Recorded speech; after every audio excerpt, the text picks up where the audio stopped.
Everyone, high সবাই, কেমন আছো? ঈশ্বর ডায়েরি নতুন পাতায় সবাইকে সুস্বাগতম জানাই। শরীরটা আস্তে খুব একটা ভালো নেই, কিন্তু কাল হচ্ছে সানডে আর মানডে হচ্ছে মেয়েটা স্কুল খুলে যাচ্ছে, তাই আর কোনো সময় নেই বলে আজকে হচ্ছে তারপর 2 সপ্তাহ স্কুল হয়ে মহালয়ার পরে ওদের ছুটি পড়ছে। তো এই যে আমার মেয়ে কুটুকু, তো ওকে দুর্গা সাজাবার অনেক দিনের ইচ্ছা। তো মাদের ঘরে ওই জন্য যাচ্ছি। আর আমাদের ঘরে করতে গেলে ঘরের এই যে সমস্ত নিট অ্যান্ড ক্লিন করেছি ঘর, এই ঘর সমস্ত পরিষ্কার করে তারপর রান্না বান্না করে এইসব শ্যুট করা মেয়েকে সাজানো সম্ভব হয় না। তার জন্য যাচ্ছি মাদের ঘর গিয়ে শ্যুটটা করবো আর ওখানেই খাওয়া দাওয়া করবো। আর সম্ভবত আজকে ফিরে আসবো বা কালকে ফিরে আসবো। তো চলো বেরোনো যাক। একবারে সমস্ত কিছু প্যাকিং করে নিয়েছি। ঘর থেকে বাইরে গিয়ে ইয়ে করলে এইটা খুব প্রবলেম হয়, বাচ্চাকে সাজালে যে সমস্ত জিনিসটা প্যাকিং করে নিয়ে যেতে হয়, কিন্তু যেহেতু কিছু করার নেই তাই নিয়ে যেতে হচ্ছে। চলো আর বক করবো না, বেরিয়ে পড়ি। আর এই যে আমি একটা জিন্স পরেছি আর এই টপটা আমি কাল থেকেই ঘরে পরে আছি, এই টপটাকেই পরে নিয়েছি কারণ আর চেঞ্জ করার মতো সময় নেই। আর হাজব্যান্ড মশাই অলরেডি নিচে দাঁড়িয়ে আছে, এবার যদি না বেরোই ও শুরু করে দেবে, মহাভারত অশান্তি শুরু করে দেবে। তো যাই হোক, দেখা যাক। আর তারপরে আবার বুঝতে হবে একটু কাশফুলের জায়গা, যে কাশফুল কোথায় কি আছে না আছে একটু দেখতে হবে, তারপরে গিয়ে একটু ফটোশ্যুট করতে পারবো। তো চলো বেরোনো যাক, আর দেরি করবো না। বাবু এই ব্যাগটা নিবে একটু। ও সব আমাকে করতে হবে।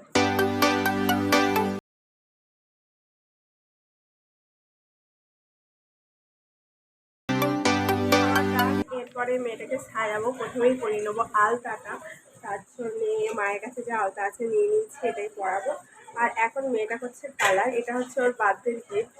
আর ও যে বছর জন্মেছিল, আজকে হচ্ছে বিশ্বকর্মা পুজো, যে বছর ও জন্মেছিল সেই দিনকে ছিল বিশ্বকর্মা পুজো, মানে বিশ্বকর্মা পুজোর দিন ও জন্মেছিল, ঠিক আছে।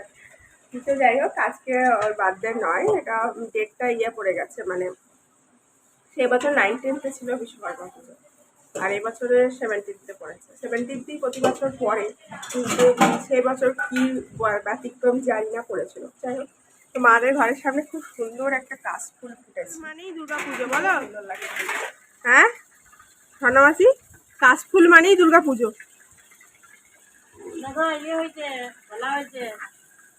আগের বাড়ি তো শুনেছিলাম তুমি বলেছিলে যে ইয়ে প্রেগনেন্ট, কলা গাছ প্রেগনেন্ট, আর শুনছি মোচা বেরিয়েছে, আর একটাও প্রেগনেন্ট। দেখলেই বলে যায় যে কোন কলা গাছটা প্রেগনেন্ট, কোন কলা গাছটা প্রেগনেন্ট নয়, এক্সপিরিয়েন্স প্লেয়ার। তালটা খুব সুন্দর হয়েছে, ভীষণ সুন্দর হয়েছে তালটা। হ্যাঁ খুব সুন্দর হয়েছে। চলো এবার একটু আলাদা করে নি। হ্যাঁ কোনটা? এইটা, এটা ডিজাইন করেছি, প্র্যাকটিস করেছি, এটা তোমার এখানে আঁকবো, তোমার হাতে আঁকবো।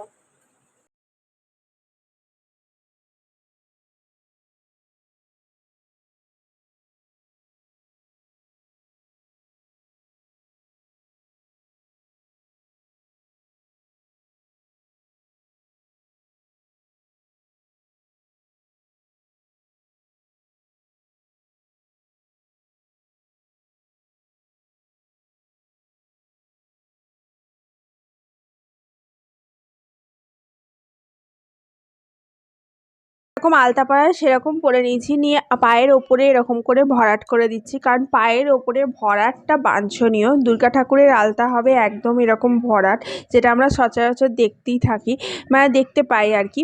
আর তার ওপরে সামান্য একটু কলকা করব। প্রথমে এগুলো পুরোটা ভরাট করে নিচ্ছি। তবে বাচ্চার পা তো একদম পুরো পারফেক্ট ড্র করা যায় না, মানে এই নড়ছে সেই নড়ছে এরকম অবস্থা। তার মধ্যে যতটা করা যায় ততটা করছি। এরপরে আমি একটা কাঠি নিয়ে নিয়েছি, এটা ঝাঁটার কাঠি, তার মধ্যে কাপড় জড়াইনি, এমনি হালকা হাতে এরকম করে গোল করে বুলিয়ে নিচ্ছে, গোল করে নিচ্ছে, সিম্পল গোল করে নিচ্ছি, তার উপরে ডিজাইনটা করব। আর তোমরা চাইলে ইয়ারবাড দিয়েও করতে পারো, কিন্তু ইয়ারবাড দিয়ে একটু মোটা হয়ে যাবে, আর এই কাঠি দিয়ে করলে খুব সরু, মানে একদম পারফেক্ট ডিজাইনটা আসবে, তাই করছি। আর যেগুলো ব্রাশ দিয়ে ভরাট করেছিলাম সেগুলো কাঠি দিয়ে একটা করে দাড়ি কেটে নিলাম, তাতে সুন্দর লাগছে দেখতে। তারপরে একটা করে লাইন, মানে পারফেক্ট যেরকম হয় দুর্গা ঠাকুরের আলতা সেরকম। এরপরে ডিজাইনটা দেখো, এরপরে ছোট ছোট ফুটি করে নিচ্ছি গোলটার চারিদিকে, এবং দুদিকেই এরকম ডিজাইনটা, মানে দু পায়েই সেম ডিজাইন করে নেবো, তাতে দেখতে ভালো লাগবে। সিম্পলের ওপর খুব ভালো, এটা তোমরা দুর্গাপুজোতেও ট্রাই করতে পারো।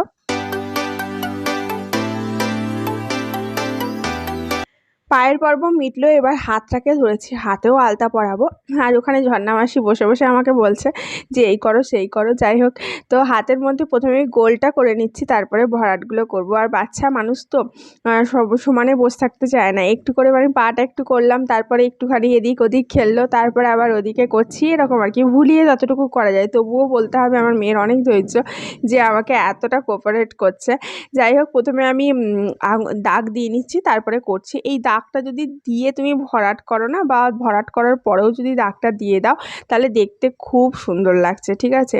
আর না হলে ব্রাশ দিয়ে বা তুমি এয়ার ব্রাশ দিয়ে যদি ভরাট করো না, অতটা মানে পারফেক্ট আসে না, যেটা একটা লাইনটা ড্র করছি সেটা যে সুন্দরটা সেটা আসে না। যাই হোক, মায়ের ঘরে এসে আমি কিন্তু ড্রেসও ছাড়িনি, জাস্ট টিফিনটা খেয়ে নিয়েছি, মানে আমিও টিফিন খেয়ে নিয়েছি, মেয়েটাকেও টিফিন খাইয়ে দিয়েছি, নিয়ে তারপরে এসব করতে লেগেছি।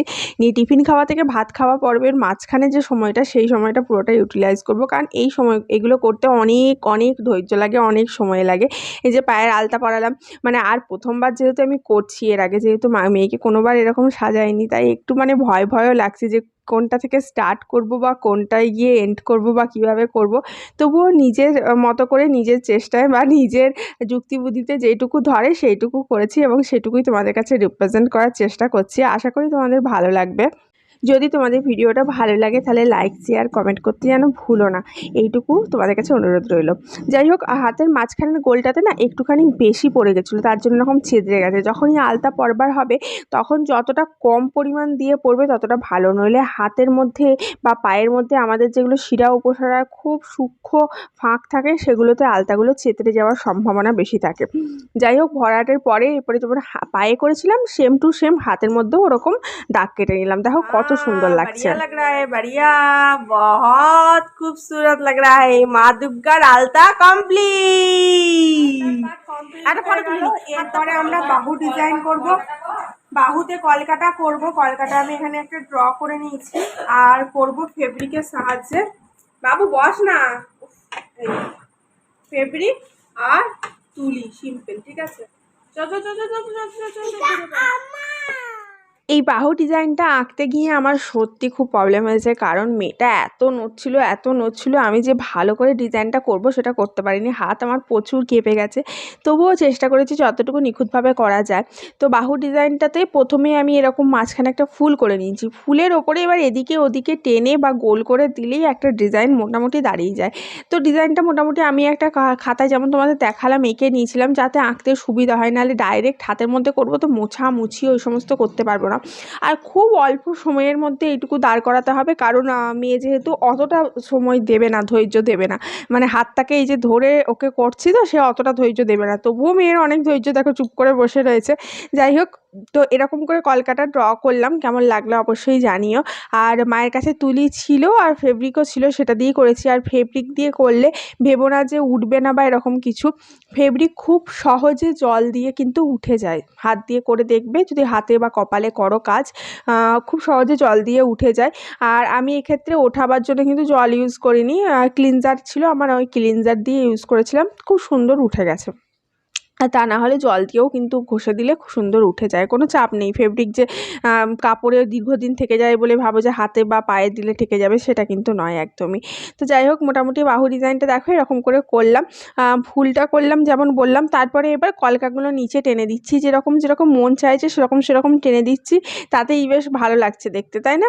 বেশ সুন্দর লাগছে। আর একটু বেশ ও যদি ধৈর্য ধরতো, তাহলে আমি ওই যেটা শোল্ডার আছে মানে কাঁধের কাজটাতেও করতাম, কিন্তু ও এত মানে ছটফট করছে, ধৈর্য রাখছে না, তার জন্যে আমি আর ওখানটুকু করতে পারিনি। এইটুকুর মধ্যে যতটুকু ভাল লাগে, মানে যতটুকু সাজানো যায় ততটুকুই সাজিয়ে দিয়েছি।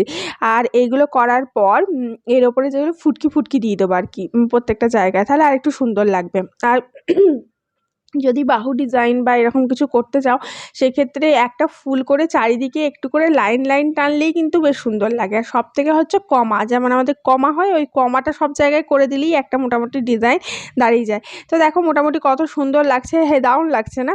এরপরে ফুটকিগুলো যেমন বললাম, ফুটকিগুলো করে দিলেই বেশ আমার বাহু ডিজাইন কমপ্লিট। আর মানে এত সুন্দর লাগছে, এত ভালো লাগছে, কি বলবো, এত কম সময়ের মধ্যেও যে এত সুন্দর করে উঠতে পেরেছি, আর মানে অসাধারণ লাগছে এক কথায়, তাই না?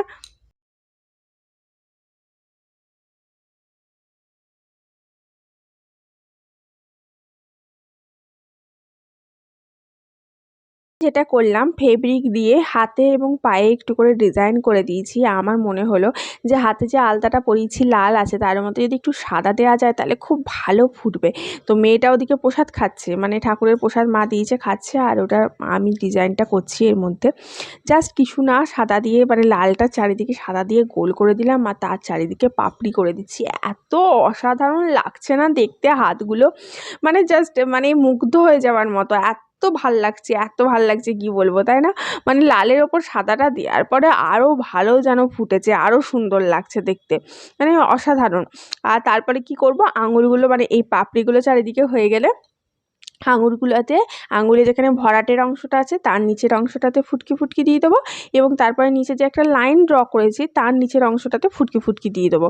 মানে ফুটকি না দিয়ে তুমি এমনি লাইনও ড্র করে দিতে পারো, কিন্তু আমার মনে হলো আস্তে আস্তে ফুটকি দিয়ে হয়তো ভালো লাগতে পারে, তার জন্য আমি লাইন ড্র করে আর দেখিনি। আমার কিন্তু ফুটকি দিয়ে জাস্ট অসাধারণ লাগছিল দেখতে। তো তোমার যদি বিয়ে টিয়ে হয় সেক্ষেত্রেও কিন্তু তুমি, বা অনুষ্ঠান হলো বা নাচের অনুষ্ঠান হলো, এই সমস্ত কিছুতে এরকম ড্র কিন্তু দারুণ লাগে দেখতে, জাস্ট অসাধারণ লাগে। বা তুমি যদি নিজে চাও যে পুজোতে একটুখানি এরকম সাজগোজ করবে, সেক্ষেত্রেও করতে পারো। কারণ আমরা একটু কম বয়স যখন ছিলাম আমার, তখন পুজোতে হুচুক নিয়ে আমি আমার বন্ধুবান্ধবরা এরকম করে মেহেন্দি পরতাম, খুব ভাল লাগতো দেখতে।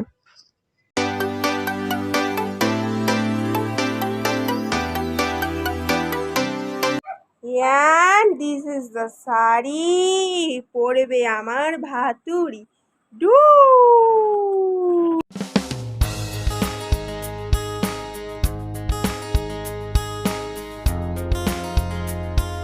আলতাগুলো কলকাগুলো সব হয়ে গেল, এরপরে মুখে মেকআপ করাবো, তারপরে শাড়ি পরাবো, তারপরে জুয়েলারি, ঠিক আছে? তো মেকআপ কিন্তু খুব বেশি একটা মেকআপ করাবো না, খুব কম, তবুও যেহেতু মেয়ে সেহেতু সাজগোজ করতে ওর ভালোই লাগে, তার জন্য একটু আধটু করা। নাহলে খুব বেশি মেকআপ কিন্তু বাচ্চারা নিতে পারে না, যেহেতু খুব কম বয়স, যেহেতু 3.5 বছর বয়স, তার জন্য। আর একটু বড় হলে 5 বছরের কাছাকাছি হলে তখন তারা আবার একটু ধৈর্য রাখতে পারে। যাই হোক, তো হেয়ার ব্যান্ড দিয়ে চুলটা আটকে নিয়েছি, নিয়ে মুখটা ভালো করে পরিষ্কার করে নিয়েছি, নিয়ে ওয়াইপস দিয়ে ভালো করে মুছিয়ে নিয়েছি, নিয়ে তারপরে একটা ভালো ময়েশ্চারাইজার লাগিয়ে নিয়েছি। বাস, কোনো ফাউন্ডেশন বা ওই মেকআপ বা তোমার তোমার ফেস পাউডার এই সমস্ত কিছু কিন্তু আমি ইউজ করিনি, ঠিক আছে? এরপরে দেখো ওর গালটাতে একটু লুজ লাগিয়ে দিয়েছি, আর চোখের ওপরে একটুখানি আইশ্যাডো লাগিয়ে নিয়েছি, যেহেতু ওগুলো লাগাতে ভালোবাসে। যেমন দেখছো এই লিপস্টিকটা নিজে নিজেই লাগাচ্ছে, আমাকে বলছে দাও আমি নিজে নিজে লাগাবো, মানে এগুলো ওর ভালো লাগে আর কি। আর লিপস্টিকটা লাগাবার আগে ঠোঁটটা কিন্তু ভালোভাবে আমি কিন্তু লিপ বাম লাগিয়ে দিয়েছি, ঠিক আছে? যদিও আমার লিপস্টিকটা দামি কোম্পানি, কিন্তু তবুও লিপ বাম লাগানোটা সেফ। আর আইলাইনারটা লাগাবো সাইডটুকু, ঠিক আছে? আইলাইনারটা লাগাতে যে আমার কী কষ্ট হয়েছে কি বলবো, মানে এত কাঁপছে আমার হাতটাই ভয়ে কাঁপছে, এরকম আর কি। আর ও যত কাঁপছে, মানে আইলাইনার দেখবে একটু কাঁপাকাঁপি করলে না ঠিকঠাক লাগানো যায় না। তো যাই হোক, আমি সাইডটুকুতে শুধু লাগিয়েছি, কারণ বাচ্চা মানুষ তো চোখটা রগড়ে দিতে পারে, সেক্ষেত্রে আইলাইনারটা স্মাচ হয়ে যেত। যদিও smudge proof eyeliner, water proof eyeliner, কিন্তু তবুও বাচ্চা মানুষ তো, তার জন্য সাইডটাতে টেনে দিচ্ছি, দেখে মনে হবে বেশ একটু কাজল পড়েছে বা দেখতে ভাল লাগছে এরকম। এখন তো আর ওকে কাজল পরায় না, ছোটোবেলায় পরতো কাজল, আর কাজল এখন আর পরতে চাইবে না, পরতে গেলেই মানে কান্নাকাটি শুরু করে দেবে। তার জন্য আইলাইনারটা ওপর দিয়ে হালকা করে টেনে দিলাম। তোমরা কিন্তু এরকম তোমাদের বাচ্চাদেরকে সাজাতে পারো ইয়েতে, পুজোতে খুব সুন্দর লাগবে দেখতে। জাস্ট আইলাইনারটা সাইড দিয়ে টেনে দেওয়া, গালে একটুখানি লুজ লাগিয়ে দিয়েছি, আর চোখের ওপরে একটু লুজ লাগিয়ে দিয়েছি, ঠিক আছে? আর কিচ্ছু করিনি, সিম্পল। আর টিপটুকু পরিয়ে দিয়েছি, বাস। এরপরে দেখো সিঁদুরটা করার পালা। তো সিঁদুরের জায়গাটাতে আমি একটু স্মাচ করে দিচ্ছি। এটা তোমার একটা আইশ্যাডো নিয়েছি, সেই আইশ্যাডোটাই স্মাচ করছি, ঠিক আছে? তারপরে দেখো সিঁদুরটা লাগিয়ে দিলাম। সিঁদুরটা ওই আমার যেটা লিকুইড সিঁদুর হয় সেটা লাগালাম, কারণ এমনি গুঁড়ো সিঁদুর লাগালে ধরো পড়বে, বা হাত দিয়ে ধরো একটু কুটকুট করে না গুঁড়ো সিঁদুর লাগালে, তার জন্য গুঁড়ো সিঁদুরটা লাগাইনি। লিকুইড সিঁদুরটা একটু ভালো কোম্পানি, তো ওটা দেখো মানে কুটকুট করে না। এরপর চুড়িগুলো পরার পালা, চুড়িগুলো নিজে নিজেই পরছে, আংটিটা ও নিজে নিজেই পরে সাজছে। সাজগোজ করতে খুব ভালোবাসে মেয়ে, তার জন্য ও নিজে নিজেই করছে, এগুলো আমাকে আর করতে হয়নি। তো শাড়িটা মোটামুটি 8 পৌড়ে করে পরিয়েছি, এরপরে অর্নামেন্টসগুলো পরিয়ে দিচ্ছি। কিন্তু ব্যাপারটা হচ্ছে কোমরে যে বেল্টটা সেটা আমার নেই। তো আমি ভাবলাম যে আমার যে কোমরবন্ধনীটা আছে, মানে কোমরে একটা আছে কোমরবন্ধনী, যেটা মানে গোঁজা আর কি, ঠিক আছে? খানিকটা ওই কোমর ছড়া টাইপের, কোমর ছড়া যেটাকে বলে, ঠিক আছে? সেটা মানে বেল্টের মতো নয়। তো বেল্ট থাকলে খুব সুন্দর হতো, ভালো হতো, যে কোমরটা একদম ফিক্সড হয়ে যেত। কিন্তু ওই কোমর ছড়াটা আমি আমি কোনোভাবেই লাগাতে পারলাম না। তার কারণ হচ্ছে এটা আমি ভেবেছিলাম যে যদি দড়ি দিয়ে কোমর বন্ধনী করে নেওয়া যায়, তো যাই হোক সেটা আর কোনোভাবে করে উঠতে পারলাম না, কারণ মেয়ে আর ধৈর্য রাখতে পারলো না। ও বলছে আমি আর দাঁড়াতে পারছি না। তো আমি ভাবলাম ঠিক আছে, আর জোর টোর করে লাভ নেই, যে এরকম করে ভেবেছিলাম বেঁধে দেবো, কিন্তু দড়িও দিল মা বাঁধবার জন্য, কিন্তু ও যেহেতু আর ধৈর্য রাখতে পারলো না, তাই আমি ছেড়ে দিলাম, বললাম ঠিক আছে তুই বস। ফাইনালি মোটামুটি আমার সমস্ত কিছু ওকে রেডি করানো কমপ্লিট। হাতে একটা ফুল দিয়ে দিয়েছি, আর মাথার ওপরে আমার যেটা ক্রাউন ছিল সেটা লাগিয়ে দিয়েছি। তো কেমন যা লাগলো জানিও ওভারঅল লুকটা। তো মোটামুটি কমপ্লিট।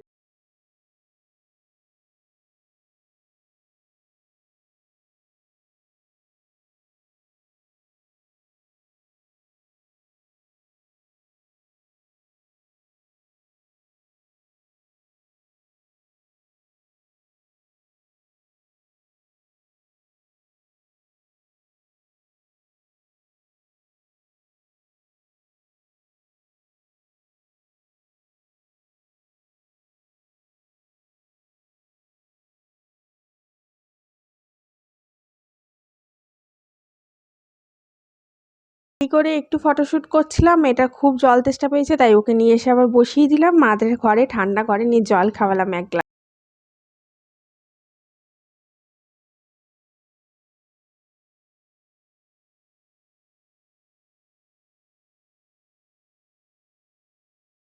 এখন কাশফুলের সন্ধানে বেরোচ্ছি আমরা, দুটো ফটো তুলবো, কাশফুলে নিয়ে চলে আসবো। আর মাদের ঘরে প্রচুর ফটো তুলেছি। আর এই যে আমার জ্যান্ত দুর্গা, কিছু বলবে? কিছু বলবে? কেমন লাগছে আমার মাকে সেজে? অবশ্যই অবশ্যই কমেন্টে কিন্তু জানিও কেমন লাগলো আমার জ্যান্ত দুর্গাকে, আমার মা দুর্গাকে। এটাই তো আমার মা দুর্গা। চলো চলো চলো চলো চলো চলো চলো কাশফুলের সন্ধানে। মাসি চো চো, গাড়ি দাদুর গাড়ির সামনে যা।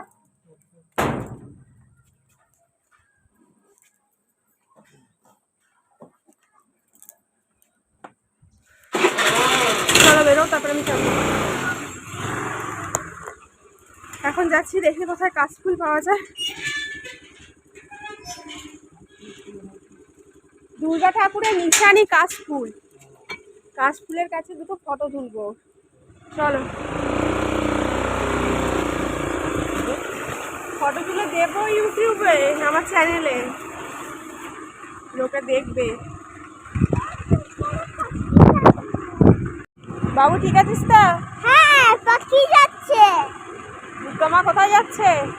কাশফুল দেখতে। কাশফুল দেখতে? হ্যাঁ। ও তবে দেখো কাদা। গত দুদিন ধরে প্রচন্ড বৃষ্টি হয়েছে। বৃষ্টি হওয়ার জন্য এখানে ছবি তোলা যাবে না, এখানে জঙ্গল। ওইখানে চলো, ওইদিকে চলো। গৌরবদের বাড়ি কোথায় বলছিল মা? ওই যে এই যে এইখানে দারুণ, এইটা জায়গাটা দারুণ। এখানটা দাঁড়া, এখানটায় তুলবো আসতে করে, এখানটায় যেতে হবে শুধু বাস। এখানে দারুণ লোকেশন পাওয়া গেছে, প্রচুর কাশফুল আছে। চলো। এখন ফটো তুলবো বলে আমি ছোটাছুটি করছি, কাশফুল তুলছি, আর আমার বাবাকে বলেছি ক্যামেরাটা ধরতে। আমার বাবার ক্যামেরা ধরার কাণ্ড দেখো, একবার এদিকে নড়াচ্ছে, একবার ওদিকে নড়াচ্ছে, আর আমি ছুটে ছুটে এদিক ওদিক থেকে কাশফুল তুলে আনছি মেয়েটার হাতে দিয়ে ফটো তুলবো বলে। তার মধ্যে আবার লোক যাচ্ছে, লোকগুলো তাকিয়ে তাকিয়ে দেখছে, সে এক কী লজ্জা, কী বলবো। আমার এত লজ্জা লাগছে, এরকম কোনোদিন করিনি জীবনে। যাই হোক, তো মেয়েটা ওই মানে নিচে নামবে না, তার জন্য মানে ও মানে কা করে পা দেবে না, ওই জন্য চপ্পলটাই ওকে পরিয়ে রাখতে হলো, আমার কিছু করার নেই। কাশফুলটা দেখে নে, তারপরে আবার ফটো তুলবি। দেখেছিস এগুলো কাশফুল, কাশফুলের বোন। কাশফুল সবসময় হোয়াইট কালার হয়। কাশফুল সবসময় হোয়াইট কালার হয়। দেখি এমনি করে তাকা, এমনি করে তাকা, আমার দিকে তাকা, আমার দিকে তাকা, আমার দিকে তাকা, আমার দিকে তাকা। এখন সমস্ত কিছু কমপ্লিট, আগমনীর ভিডিও ফটো সব কমপ্লিট হয়ে গেছে, এবং ভিডিও শেষে সমস্ত ফটোগুলো দিলাম, মোটামুটি কয়েকটা ফটো দিলাম। তোমরা দেখে যেতে যেন ভুলো না। তো বিদায় নিচ্ছি, টাটা বাই বাই, সবাই ভালো থেকো।